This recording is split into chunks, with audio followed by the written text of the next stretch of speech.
Protection का जो important point याद करने वाला पॉइंट है उसको मैंने लिखा हुआ है, तो इसको आप एक एक चीज़ को देख लीजिए। तो जो स्पर्म का सबसे पहले फ्लो कैसे होता है, वह है रीटी टेस्टिस से वास इफरेंशिया में आता है, फिर वास इफरेंशिया से इपिडिडाइमिस में जाता है जो कि पोस्टेरियर साइड होता है। तो रेटे टेस्टिस से वास इफरेंशिया, फिर इपिडिडाइमिस, फिर वास डिफरेंशिया में जाता है। तो स्पर्म का फ्लो ऐसे होता है। 15 से 20 मेमोरी लोब जो होते हैं वह कंटेनिंग क्लस्टर्स ऑफ सेल्स, वहाँ पे बहुत सारे सेल्स होते हैं। 15-20 मेमोरी लोब एक साथ मिलकर क्लस्टर्स ऑफ सेल्स, जहाँ पे वे एल्वियोलाई उसको कहते हैं, जहाँ पे क्लस्टर्स ऑफ 15-20 मेमोरी लोब के क्लस्टर्स को एल्वियोलाई कहते हैं। विच सिक्रीट मिल्क, यही मिल्क को सिक्रीट करते हैं। Alveoli open into mammary tubules, alveoli जो होते हैं वह मेमोरी ट्यूब्यूल्स में ओपन होते हैं।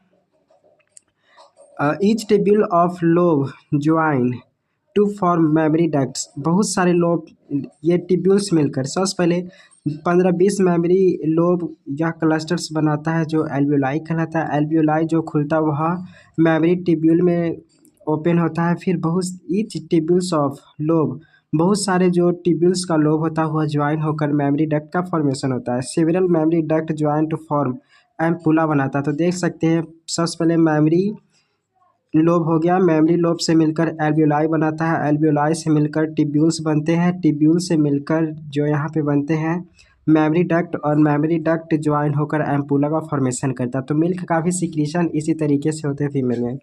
स्पर्मियोजेनेसिस, स्पर्मेटिड से स्पर्मेटोजोआ बनने को ही स्पर्मियोजेनेसिस कहते हैं। After head embedded Sertoli cell finally released from the seminiferous tubules by spermiation, spermiation होता है जब सेमिनिफेरस ट्यूब्यूल से स्पर्म रिलीज होता है तो उसको स्पर्मिएशन कहते हैं। तो यहाँ पे है कि after head embedded Sertoli cells release from seminiferous tubules by spermiation, so GnRH gonadotropic releasing hormone increase anterior pituitary act and secretion LH and FSH। यहाँ पे एंटेरियर पिट्यूटरी काम करता है जो सिक्रीट करता है LH एंड FSH, जो कि GnRH ही होता है। इसी के कारण स्पर्मिएशन होते हैं।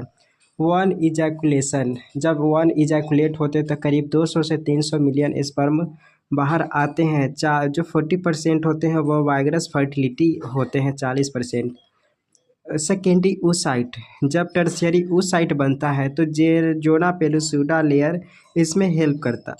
तो सेकेंडरी oocyte जब टर्शियरी oocyte बनता है तो जेना पेलुसिडा लेयर उसमें हेल्प करते बनने में।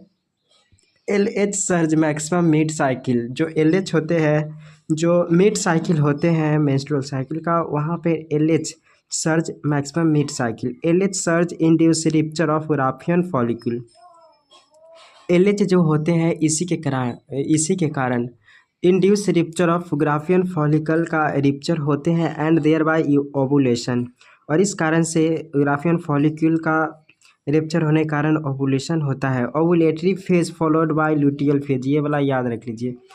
ओवुलेटरी फेज होता है वह ल्यूटियल फेज के फॉलो करता है। During remaining part of Graafian follicle transformation, जो ग्राफियन फॉलिक्यूल के अलावा जो रिमेनिंग पार्ट होते हैं वह कौन सी बन जाता है, कॉर्पस ल्यूटियम बन जाता है। तो यहीं पे लिखा हुआ है कि during remaining part of Graafian follicle transform corpus luteum. Corpus luteum secrete maximum progesterone, जो कॉर्पस ल्यूटियम होते हैं वह बहुत सारे प्रोजेस्टेरॉन मैक्सिमम सिक्रीट प्रोजेस्टेरॉन जो मेंटेन करता है इंडोमेट्रियम वाल को, जो मेंटेन करता है इंडोमेट्रियम वाल को। कॉर्पस ल्यूटियम डिजेनरेट, अगर फर्टिलाइजेशन हो जाता है तो कॉर्पस ल्यूटियम डिजेनरेट हो जाता है इफ़ फर्टिलाइजेशन स्टॉप।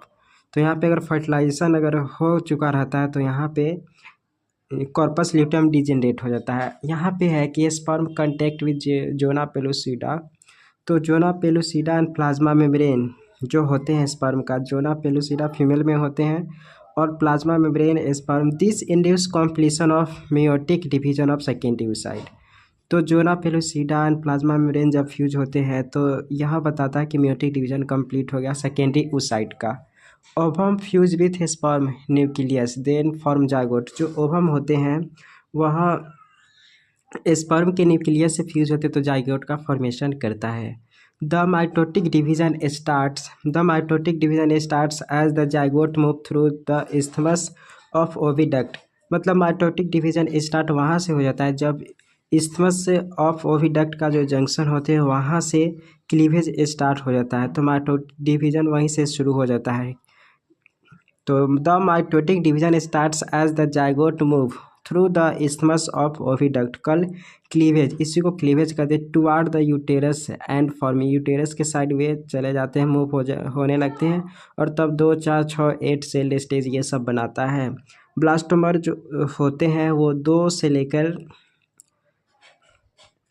पहले ब्लास्टोमर होते हैं 2 से लेकर जनरली 8 तक कह सकते हैं, और 8 से लेकर 16 स्टेज होते हैं, वहाँ मोरूला होता है, और डिवाइड टू फॉर्म ब्लास्टोसिस्ट, और ये सब ब्लास्टोसिस्ट होते हैं। फिर है the blastomere in the blastocyst are arranged into an outer layer, जो ब्लास्टोमर होते हैं the blastomere in the blastocyst are arranged into an outer layer tropho, जो ब्लास्टोमर होते हैं वह blastocyst are arranged into an outer layer के वहाँ arrange होते रहते हैं। जो ट्रोफोब्लास्ट होते हैं, ट्रोफोब्लास्ट अटैच इंडोमेट्रियम से ट्रोफोब्लास्ट अटैच्ड होते हैं, और इनर लेयर सेल मास जो होते हैं वह एम्ब्रियो का फॉर्मेशन करता है। After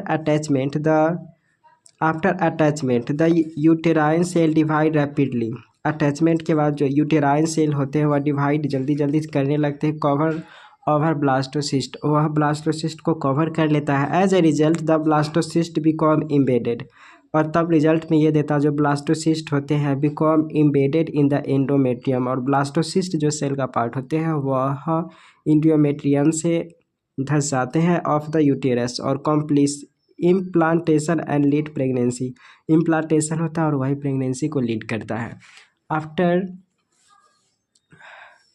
after implantation finger like projection appears होते, जब इम्प्लांटेशन शुरू होता है, मतलब इम्प्लांटेशन के बाद finger like projection appears on trophoblast called chronic villi, इसको कहते हैं, जो ट्रोफोब्लास्ट पे अपीयर होते फिंगर लाइक प्रोजेक्शन उसको ये कहते हैं chorionic villi, and uterine tissue become interdigitated, जो क्रोनिक विलाई होते हैं एंड यूटेराइन टिश्यू होते हैं, chorionic villi and uterine tissue होते हैं बिकॉम इंटरडाइजेस्ट, वो इंटरडाइजेस्ट होकर plus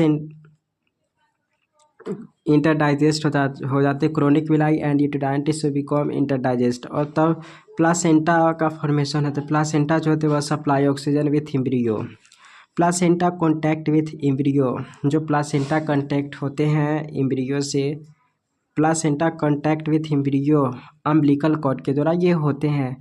umbilical cord transfer substance को ट्रांसफ़र करने में हेल्प करता है। Placenta act as endocrine tissue, placenta जो होते हैं वह इंडोक्राइन टिश्यू की तरह काम करता है, and produce HCG, HPL, oestrogen, progesterone, PRL, cortisol, thyroxine, तो इतना सारा हार्मोन को प्लासेंटा ये प्रोड्यूस करते हैं, जिसमें HCG human chorionic gonadotropic hormone, HPL oestrogen, progesterone, prolactin hormone, cortisol, thyroxine ये सब को सिक्रीट करता है। लेटर फेज ऑफ प्रेगनेंसी, अब बाद में प्रेगनेंसी के लेटर फेज के जो होते हैं उसमें रिलैक्सिन हार्मोन सिक्रीट होता है ओवरी के द्वारा, relaxin hormone secreted by ovary, ये ध्यान में रख लीजिए। Later phase of pregnancy relaxin hormone secrete by ovary and of second month, जब होते हैं सेकेंड मंथ के अंत होते होते लिम्ब और डिजिट अपीयर हो जाते हैं। And of second month of pregnancy limb digit ये बनता है, और थर्ड मंथ जब फर्स्ट ट्राइमेस्टर होता है वहीं पे लिम्ब और एक्सटर्नल जेनाइटल ऑर्गन दिखाई देने लगते हैं। फिफ्थ मंथ के अंत होते होते तक हेयर भी आ जाते हैं। सिक्स मंथ के अंत होते होते फाइन हेयर, आईलिड और आईलैश का फॉर्मेशन होता है। अब जो गेस्टेशन पीरियड होते हैं वह 9 मंथ का होता है।